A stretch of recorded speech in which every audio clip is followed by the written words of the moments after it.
Kontrako txandan parte hartu behar du norbaitek? Eta Alderdi Popularrak, explicación de voto, vale. Eskerrik asko.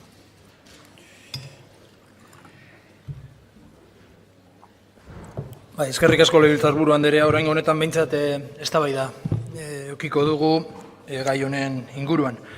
Ezaguna da EH Bilduren lan lerroa dala biktima guztiak errekonozitzea, erreparatzea, kategorizaziorik gabe, bazterkeriari gabe eta biktima guztiei eskubide horiek egikaritzeko bide berdinak eta bide eranginkorrak eskainiz.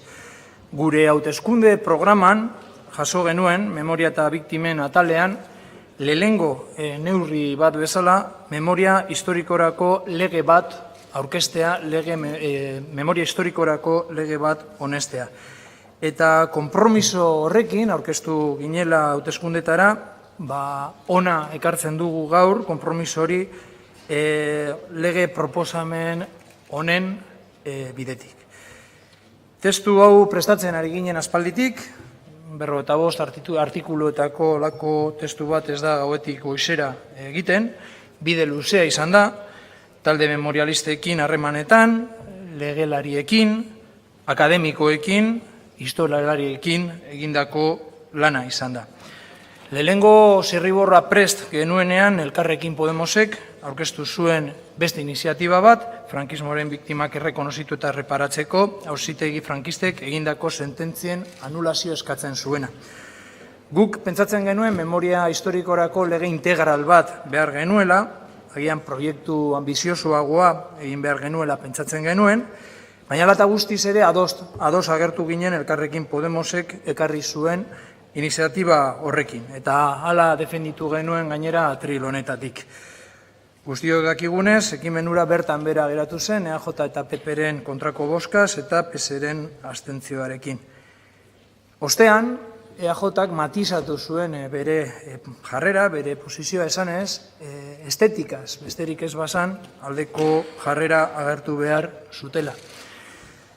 Posizio hori agertuta, ñabardura hori eginda, pentsatzen genuen, testu inguru egokia izan zitekela, halako iniziatiba bat aurkezteko, ekimena berrartzeko, eta lege proposamen hau aurkezteko. Memoria historikoaren aldeko politika publikoak eta martxan dauden ekimenak aintzat hartzen duen ekimena. Eta eskubide gehiagorekin jantzi egiten duen proposamen batekin. Oso azkar aztertzeagatik proposatzen dugun testua, proposamen honek aintzat hartzen ditu biktimak babesteko nazioarteko legedia eta gomendioak, jasotzen du baita ere estatu mailan biktimen inguruko legedia eta baita ere memoria historikoaren inguruko estatuko legedia, memoria historikoaren inguruan erkidego honetan egon diren beste esperientziak ere aintzat hartzen ditu, hau da, erkidego mailan egon diren dekretu eta legeak ekartzen ditugu baita ere lege hau egitean, biktimen egia, biktimen justizia, biktimen memoria eta reparazioa emateko. Hain zuzen ere, dekretu eta lege horiek ikusita, konturatzen gara frankismoaren biktimen errekonozimendu eta erreparazioa partziala izan dela beti. Garai konkretuetan, zirkustantzia konkretuetan, testu inguru konkretu batean gertatu behar ziren bortizkeri hauek edo giza eskubideen urraketa hauek errekonozituak izateko. Aipamen berezi bat merezi du baita ere 12/2016 legea, 78 eta 89 bitarte horretan eskubideen urraketen biktimena ezaguna dana, baina lege honek ere atzerago egiten zuelako, eta hartzen zuen frankismoaren epe bat, 60-tik 78 bitartean, baita ere biktimei errekonozimendu eta erreparazioa emateko.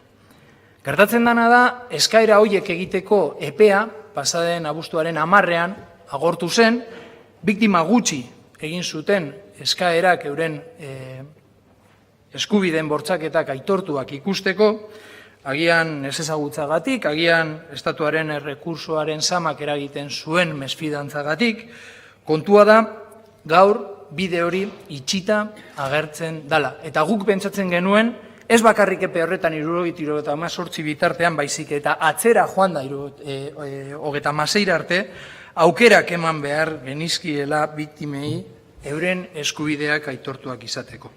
Beraz, aurkezten dugun lege honek bide berri bat eskaini nahi die frankismoaren biktima guztiei, inolako baldintzarik, inolako epe mugarik, inolako nolabait testuingurua edo zirkustantziak kontutan hartu gabe.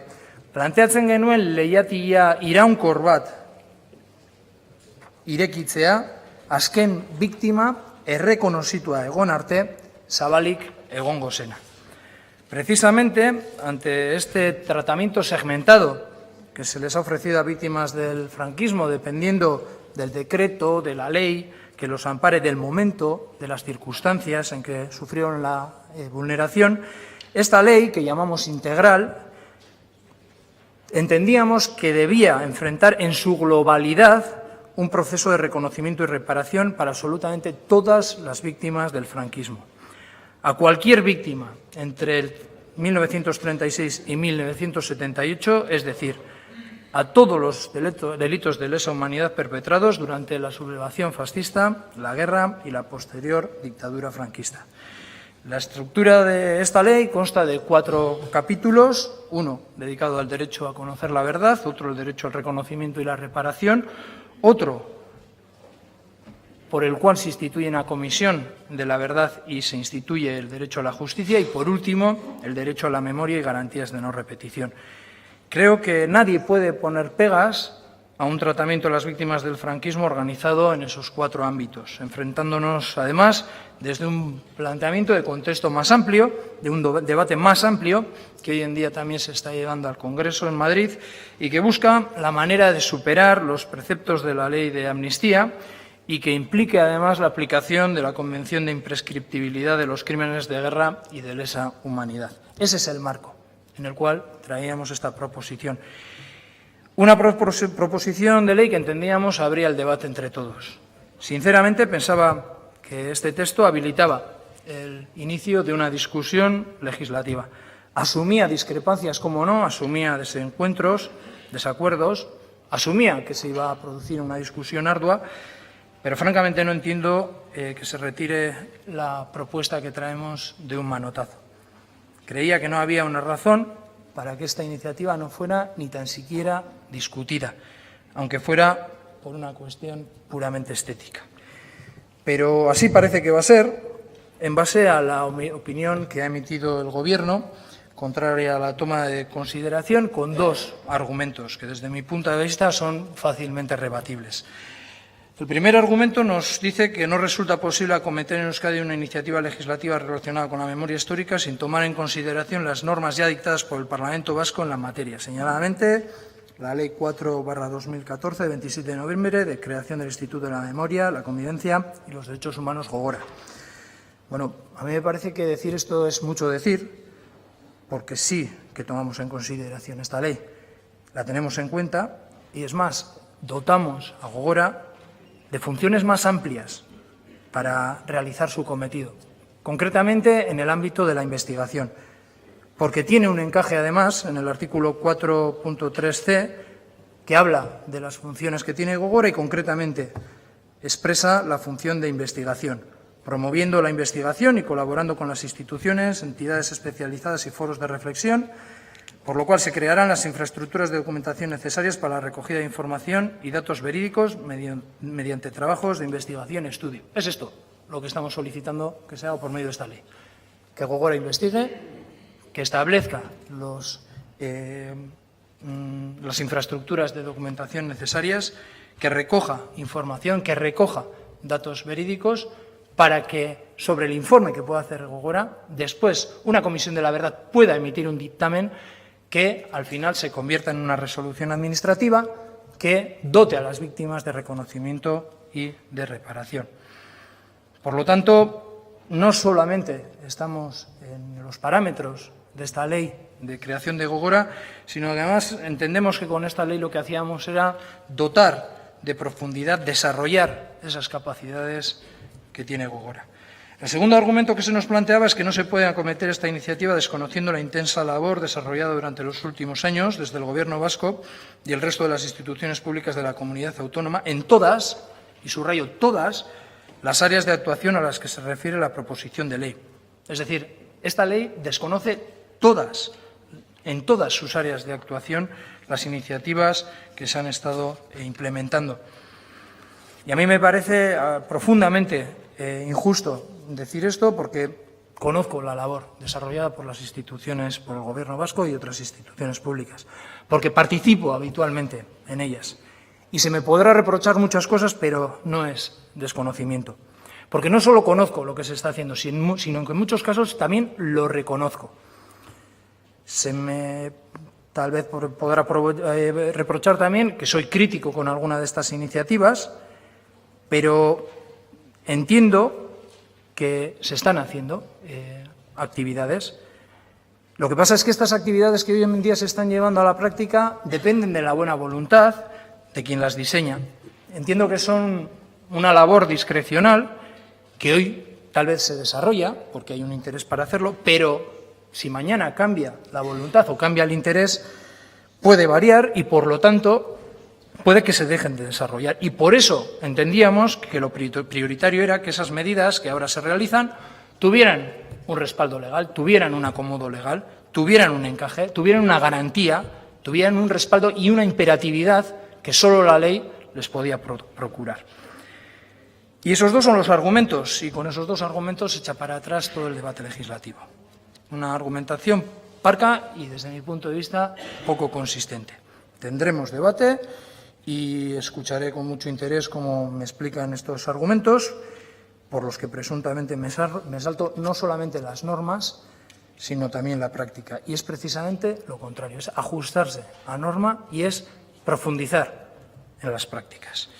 No prosperará mi propuesta, pero sí parece que planteará una contrapropuesta que se podría expresar de la siguiente manera. Rechazamos la suya, señor Arzuaga, pero bueno, ya traeremos otra. Bitxia iruditzen zait hori jarrera, zuek ez duzuelako, inoiz horrelako interesik agertu. Ez zeuen hautetz programan, ez zuen gobernu akordioan, ez ezta ere agertzen duzuen edo agertu duzuen egutegi legegilean. Orain sortu zaizue halako lege bat egiteko premia edo beharra. Baina gaur, edonolaz ere, bigarren lege proposamena atzera botako duzue 2 hilabetetan aurkeztu den bigarren lege proposamena. Eta agian zerbait egin behar duzuelako, oso itxusia dalako atzera botatzea horrelako proposamen bat eta kontraproposamen bat ez ekartzea, eta horregatik eskatzen duzu txosten bat, eta agian lege bat, ezagit, lege proiektua, lege proposamenan forman ekartzea. Eta ematen du, azken finean horrekin egin nahi duzuena da zuek gidaritza hartzea. Baina ez da bakarrik protagonismo kontua. Nik uste dut, somatzen duzuela lege hau ambiziosoa dela, eta ez duzue nahi hastea eztabaida testu ambizioso honen gainean, baizik eta hustu egin nahi duzu. Eta proposamen bat ekarriko duzue, batere ambiziosoa izango ez dana, eta agian lege batera helduko gara bai, baina eraiki nahi duzue beste oinarri batetik ez dana ambizioarena. Oso larria iruditzen zait, berriro ere Eusko Jaurlaritzak, sustengatzen duten bi alderdien eta PPren babesaz, atzera botako duzuela frankismoen biktimek merezi duten errekonozimendua eta erreparazioa emateko lege bat aztertzeko proposamen soil bat.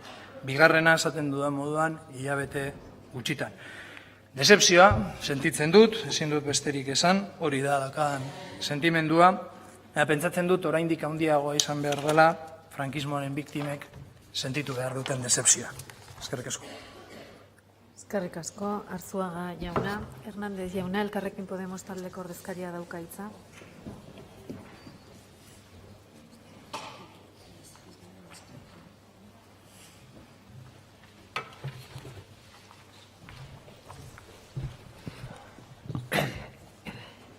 Bai, eskerrik asko. Nuestro grupo parlamentario, Elkarrekin Podemos, va a respaldar la iniciativa, la proposición de ley de memoria histórica para el reconocimiento y reparación integral